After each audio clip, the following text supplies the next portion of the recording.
Wyoming Territory, August 1879. The sun was just coming up over the Laramie Plains when Florence Harlan stumbled out from the cottonwood grove, her dress torn, her boots caked with mud, and her 5-year-old son clutched close against her side. She kept her head down as she crossed into the open pasture, hoping the cattle grazing in the morning light would give her enough cover. Her heart pounded like a drum in her chest. She had not slept in 2 nights, not since she ran. Florence's arms tightened around little Vincent as he stirred in her grasp. His small face was pressed to her shoulder, cheeks blotched from crying, his brown curls matted with dust. She whispered, "Essichich baby, almost there," though she had no idea where there was. Only that it was far from the man she had married, and far from the bruises she had covered for 6 silent years. She crested a low rise and froze. A cowboy on horseback was sitting still among the herd, his figure tall and lean in the saddle. He had not seen her yet, but she could make out the rifle slung across his back and the slow, sure way he handled the reins. His horse shifted, ears twitching. Florence took a step back, but Vincent lifted his head and let out a soft cough. The rider turned. He spotted them at once. Florence didn't run. She could not. Her legs were too tired and her boy was too heavy.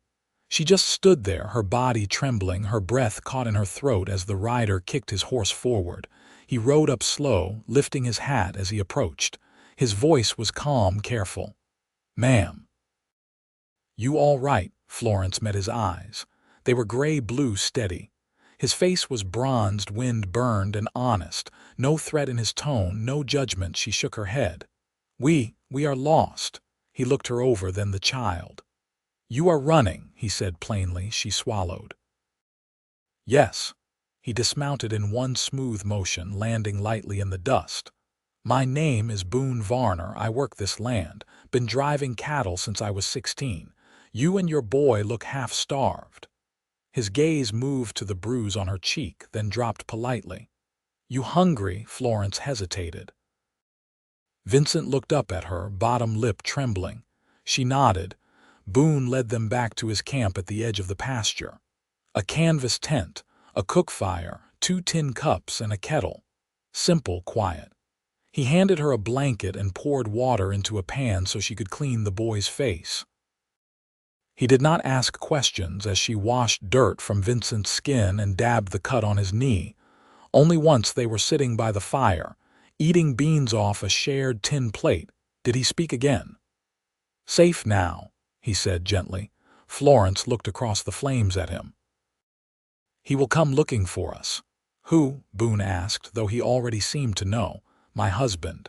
Her fingers clenched in her skirt. "He is a deputy in Cheyenne. He has friends, money." Boone looked at her with a quiet resolve. "Then I will make sure he never finds you." She stared at him. "Why would you help us?" He reached for a piece of wood and tossed it on the fire. "Because I know what it costs to live in fear. My mother did until the day she died. No one helped her. I swore I would not be that kind of man." Florence's throat burned. Vincent crawled into her lap, curling up like a kitten. Boone nodded toward the boy. "He got a name, Vincent." "Strong name. You got one." "Florence," she said quietly. "Florence Harlan." He smiled, small and real. "Nice to meet you, Florence Harlan." The next 2 days passed slow and steady. Boone gave them his tent to sleep in and took the bedroll outside. He let Vincent follow him as he checked cattle and fixed fence posts. The boy laughed for the first time in weeks when Boone hoisted him onto a gelding's back and led him in circles. Florence watched from the shade of an old juniper, her hands clasped in her lap. She had not known what kindness felt like in years. Boone offered it without expecting anything back. He never touched her, never asked about her past.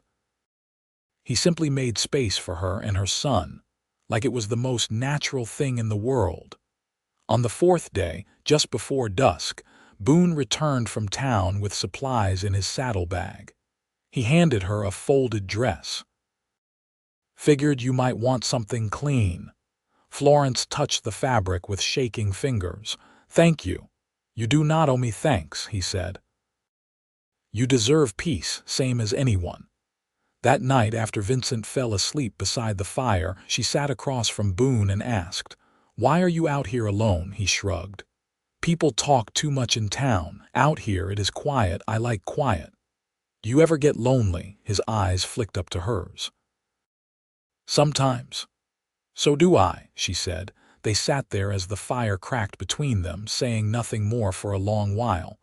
The air cooled around them, the stars blinking to life overhead. Boone leaned back on his elbows and looked at the sky. "You can stay here," he said softly. "As long as you want. No one will bother you, not while I am breathing." Florence watched the way the firelight touched his face, the strength in it, the calm. She whispered, "You mean that?" He turned his head. Every word. For the first time in years, she believed someone. In the dark, she reached out and took his hand. Boone stilled, then closed his fingers gently around hers. Neither of them spoke. They just sat there, holding hands, while the fire burned low and the wind moved through the grass like a lullaby.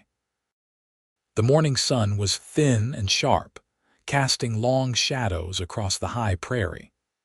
Boone's hat was pulled low as he moved through the corral, checking the hooves of a roan that had come up lame the night before. He didn't look up when Florence stepped out from the lean-to, but he heard her just the same. The soft tread of her boots across dry grass. The way she paused, like the quiet itself, startled her. "I'd like to help," she said. Boone straightened, brushing dust from his hands. The roan flicked an ear, calm now. "With what?" "Whatever needs doing." He studied her sleeves rolled, hair tied back, chin lifted. She hadn't asked out of politeness. She needed to move, to do something with her hands. He understood that kind of restlessness. "There's laundry, tacked to oil, grain sacks need mending." He nodded toward the shed. "You'll find what you need inside."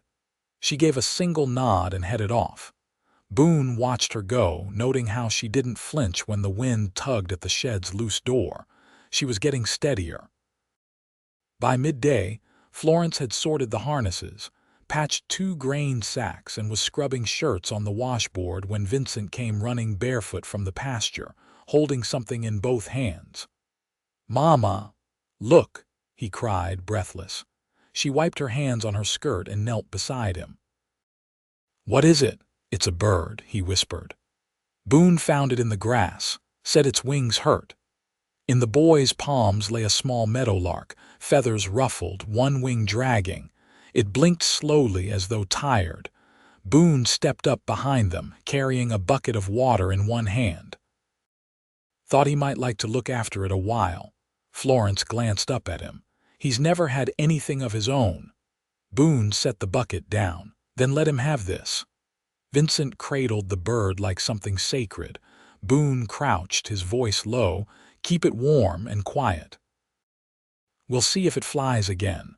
The boy nodded solemnly and hurried toward the tent. Florence stood slowly. "You're good with him." Boone rubbed the back of his neck. "I was the oldest of 6, all gone now but me." "What happened?" "Fever took 3. The war took my brother, the youngest." "She married a man back east. Last letter came 5 years ago." Florence looked at him, the wind tugging a strand of her hair loose. "You ever think about going back?" He shook his head. "Nothing left for me there." They stood in silence. Not uneasy. Just long enough for the wind to shift again and carry the scent of sagebrush through the air. Later that week, Boone rode out early to check fence lines along the southern ridge. Florence stayed behind with Vincent, who stayed close to the tent, feeding the birds small bits of soaked bread. She washed his clothes in the creek and hung them to dry on the line Boone had strung between 2 scrub cedars. That evening, when Boone returned, he dismounted with a wince. "What happened?" she asked, eyes narrowing. "Stepped wrong in a gopher hole, twisted my knee some." "Sit," she said, already fetching water and a cloth. He started to protest, but she raised a brow and he sat on the overturned crate without another word. She knelt, rolled up the cuff of his trousers and pressed the wet cloth gently to the swelling.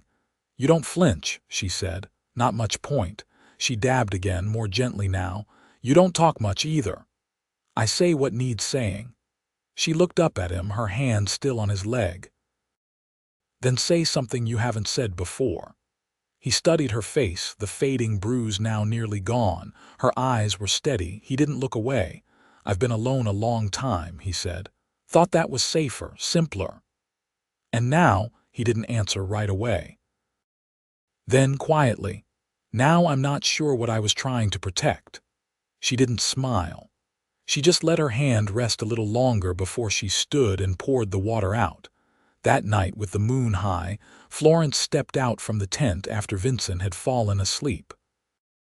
Boone was by the fire, oiling his saddle. She sat beside him without a word.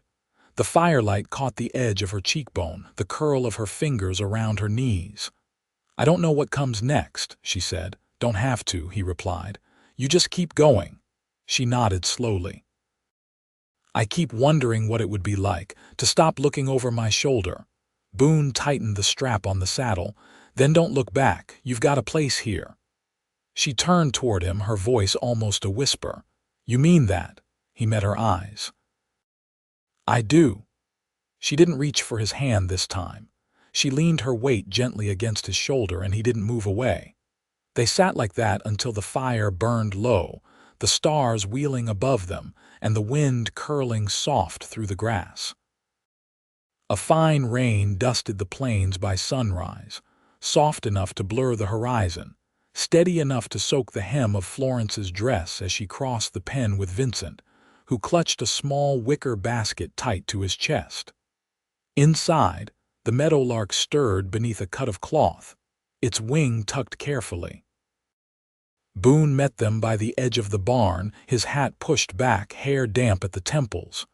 "She's looking stronger," he said, nodding toward the basket. Florence glanced at him. "She tried to sing this morning." Boone gave a slow nod. "That's a good sign. Might be time to see if she'll take the air." Vincent looked up. "Can we try now?" Boone crouched, holding out both hands. "Let's see what she wants." Vincent passed the basket over, small fingers lingering a moment on the edge. Boone knelt in the damp grass, opened the cloth, and let the bird step out into his palm. Its beak twitched, chest rising quick and even. Boone waited, still as stone. Rain fell around them in quiet threads, not bothering the bird or the boy. Then the meadowlark hopped once, wings fluttering. It launched into the air, unsteady at first, then strong. Vincent gasped. Florence's hand found his shoulder. The bird wheeled above them, cutting a loop through the gray sky and vanished beyond the far cedar. "She went home," Vincent whispered. Boone stood slowly. "She sure did." Florence looked at him, something unreadable in her face. "You knew she would." He met her eyes. "Didn't know for certain. Only hoped." Later, Florence folded the cloth and set it beside the tent. Boone was by the lean-to, driving nails into a new brace post. She walked over, arms crossed against the lingering chill. "You built all this yourself," he pressed the nail flush. "Took a few years. Wasn't much when I first came, just a creak and broken fence." She studied the barn, the steady lines of the posts, the way the gate swung even. "Why here?" Boone wiped his hands on his trousers. "Land was cheap, neighbors far off. I liked the space." "You ever think about selling?" He looked at her, rain dripping from his brow. "Why?" She hesitated. "Because you've made something steady here. And I could see someone wanting it." "I'm not going anywhere," he said. She nodded, then added, "If I stayed. Would it be as a guest or something else?" Boone took a breath. "You'd be choosing it. That's all that matters to me." She held his gaze. "I've never chosen anything." "Not really. You are now." She reached out, fingertips brushing the edge of his sleeve. "I wouldn't know where to begin." Boone didn't move. "You already did. The day you walked across that field. That evening the rain cleared." Boone took a lantern to the shed and came back with a second saddle, smaller, the leather worn but sound. He set it on the ground and tapped the horn. "Vincent," he called, "come here a moment." The boy ran over, face still flushed from chasing frogs by the creek. "This belonged to my brother," Boone said. "It's yours now." Vincent touched the stirrup with wide eyes. "Really needs cleaning. Some oil. Think you can help me fix it up?" The boy nodded hard, already pulling the rag from Boone's hand. Florence watched from the fire pit, her hands idle in her lap. Boone walked to her once the boy was settled beside the saddle, working with quiet focus. "You ever ride?" he asked. She shook her head. "He never let me. I'll teach you." She looked up. "Why?" "Because there's no reason not to." Florence searched his face like she was trying to memorize it. "You're not what I expected." "What did you expect?" "Someone kind, maybe, but not this. Not someone who sees me without needing to fix me." Boone sat beside her. "You don't need fixing." They didn't touch, not yet, but their shoulders rested close and their silences had grown easy in the dark. Vincent's voice floated up from the saddle. "Mama, can we stay forever?" Florence turned to Boone. "Can we?" He didn't speak right away. He just looked at her, then the boy, then the wide field beyond the corral. "Yes," he said, "you can." And for the first time, Florence didn't wonder what tomorrow would ask of her. She already knew what it would offer. The high summer wind carried the scent of sun-warmed sage as Boone led the pack mule up the narrow trail carved into the ridge above the homestead. Florence followed behind, her skirt gathered in one hand. Vincent nestled against her hip. His head rested on her shoulder, too drowsy from the climb to speak. Boone glanced back. "Just ahead," he said. "There's a place I want to show you." Florence nodded, breath steady despite the incline. She didn't ask why. She trusted him now, in the way you only do after silence has been shared through long days and longer nights. They reached the top as the sun began to lower, casting red gold along the valley below. Boone stepped aside, letting her take in the view. A shallow meadow stretched out beneath them, tucked between two hills, the grass high and untouched, a narrow stream glinting through the middle. Cottonwoods lined the edge, and farther on, wild plum trees clung to a rise of earth like they'd been planted by accident and never told otherwise. Florence adjusted Vincent's weight and stared. "It's beautiful." Boone dropped the mule's lead rope and leaned a hand on his hip. "I've been riding past it for 6 years, thought about fencing it. Never did." She looked at him. "Why not?" "Didn't have a reason to until now." Vincent stirred. "Is this ours?" Boone crouched beside him. "If your mama wants it, then yes." Florence's fingers tightened around the boy. "I don't understand." Boone pointed to a cluster of rocks where the land leveled out. "There's spring water under there, soil's better than the rest of the property. You could plant something. Chickens would do well, too." He looked up at her.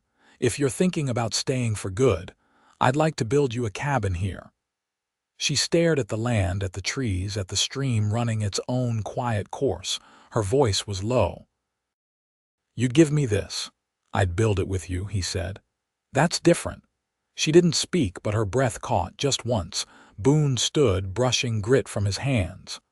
"We can haul timbers from the south ravine. I'll show you how to notch joints and drive pegs. You'd be surprised how steady your hands are once you start." Vincent had clambered down now, chasing a grasshopper through the tall stems. Florence watched him, then turned to Boone. "I've never had a place that was mine." "You will." They stayed until the light began to fade, and the wind grew cooler along the ridge.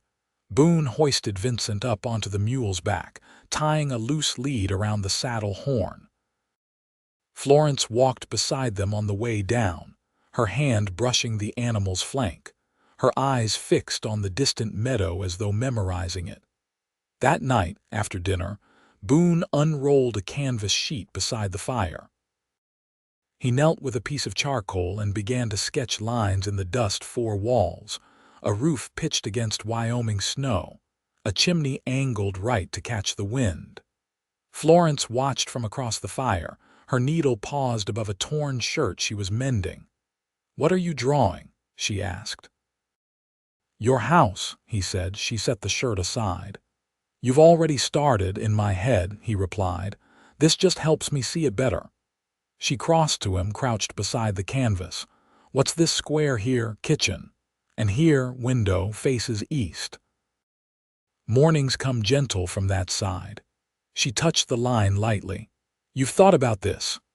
"I've thought about you," he said, her breath stilled. The fire crackled between them, throwing warm light across the shapes he'd drawn. "I won't leave again," she said, voice barely above the hush of the wind. Boone nodded once. "Didn't think you would." He didn't reach for her, but she leaned into his shoulder, the side of her face brushing the fabric of his shirt. He set the charcoal aside and let his hand rest against the small of her back, grounded and still. Vincent's quiet breathing rose from the tent behind them, steady as a tide. Florence looked at the lines drawn in the dust, the shape of a life beginning to take form. "I want a door that doesn't lock from the outside," she said. Boone's voice was soft. "You'll have it. And a table where he can sit," she added, eyes flicking toward the tent, "and not be afraid of dropping something." Boone's hand moved just once, a slow motion between her shoulder blades. "You'll have that too." She turned her head and looked up at him. "And you," he met her eyes, "if you'll have me."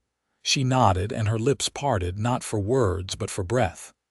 Boone bent toward her and their foreheads touched, the space between them folding quiet and close. Nothing rushed. Nothing forced. Just 2 people who'd weathered too much, finding shelter in the shape of each other.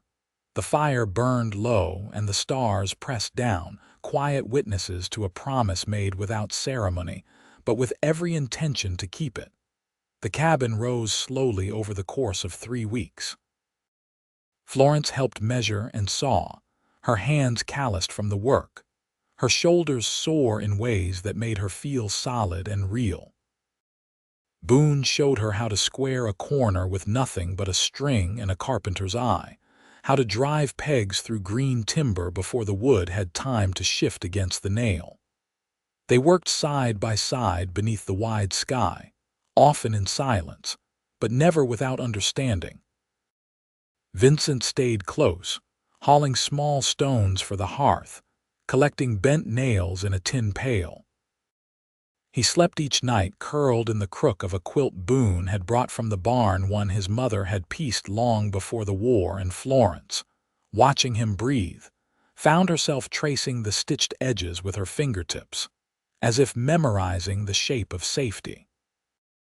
One afternoon, as the walls stood half-framed and the scent of fresh cut pine lingered in the air, Boone stepped back from the rising structure and wiped his brow. He didn't speak, just looked it over with a craftsman's quiet pride. Florence leaned her weight against the beam beside him. "You ever think you'd build something like this again?" Boone's answer came slow. "Didn't figure I'd ever build anything for someone who might stay." She turned to face him. "You're sure about this?" His eyes held hers. "I've never been sure of anything longer." The wind rose off the hills and passed through the open frame like breath through a ribcage. Florence felt the weight of his words settle into her. That evening, while Vincent slept and the fire burned low, Florence stepped from the tent with a folded cloth in her hands. Boone was standing by the shed, adjusting the mule's harness. She crossed the yard to him, slow but certain. "I found this," she said, "in the bottom of my satchel. Forgot I packed it." She unfolded the cloth, revealing a pressed shirt. The linen was soft, the cuffs carefully mended. Boone took it from her hands like it might break. "Yours, my father's," she said. "He wore it on Sundays." Before everything went wrong. Boone looked at her, then at the shirt. "You want me to wear it, I want you to have it." He nodded once and folded it back over his arm. Florence stepped closer. "You've given us more than a place to sleep. You gave us a life." Boone's voice stayed low. "You made it one." She reached up then and touched his face, not tentative this time. His hand covered hers, warm and steady. "I love you," she said. Boone didn't move. "I've loved you quietly, since the day you leaned into me and didn't pull away." She smiled, slow and full. "No reason to be quiet about it anymore." He bent his head and kissed her a kiss that was deep and certain, made of earth and wind and all the hours they'd woven together without ever naming them. It was the kind of kiss that didn't ask for permission, because the answer had already been lived. They stayed like that as the fire dimmed and the stars pressed overhead. By the end of the second month, the cabin stood finished. The roof sealed against the rain, the hearthstone set firm, the windows trimmed with simple pine. Florence moved in with Vincent the same day Boone laid the last floorboard. That night, she cooked beans and cornbread over the new fire, her sleeves rolled, her hair tied up against the heat. Boone sat at the table he'd built by hand, Vincent beside him, telling stories between mouthfuls. There was no celebration, no loud announcement. Just three people sharing a meal beneath a roof they had raised together. Boone looked over at her once and she met his gaze. There was nothing left to say. He was hers. She was his. The rest of it was already unfolding. Years passed gently. Seasons rolled in and out, harsh winters, stubborn springs, summers thick with wildflowers. Boone taught Vincent to ride and read the sky. Florence planted a kitchen garden beside the cabin, rows of carrots and beans and squash that took root deep. The cabin grew with them, an extra shelf here, a new rocking chair there, a second quilt stitched over long evenings and quiet laughter. Vincent grew tall and strong, his voice deepening, his hands growing calloused like Boone's. He never asked about the past, not anymore. He didn't need to. Florence woke most mornings with Boone's arm around her waist, the warmth of his breath against her neck. They never spoke of what came before, only what came next. Days filled with work and rest, with shared glances across the table, with touches that said more than words ever could. One evening, as the sun dipped low over the meadow, Boone and Florence stood together beside the stream, watching the water curl around the stones. "You ever think about what might have happened if you hadn't looked up that day?" she asked. He took her hand. "I think about how lucky I was that you did." She leaned into him. "I'm glad I ran, not because of what I left, but because of where it brought me." He kissed the top of her head. "You brought yourself here. I just opened the gate." The wind moved through the grass, tall and gold now with autumn. The cabin stood behind them, smoke curling from the chimney, the sound of Vincent's laughter echoing faintly from the barn. Florence turned in Boone's arms and kissed him, slow and sure, the way she always did when words weren't enough. They stood there long after the sky turned violet, wrapped in one another, the world quiet around them. And when they walked back to the cabin, hand in hand, it wasn't into a new life. It was into the one they had built together. Every hour earned, every joy rooted deep.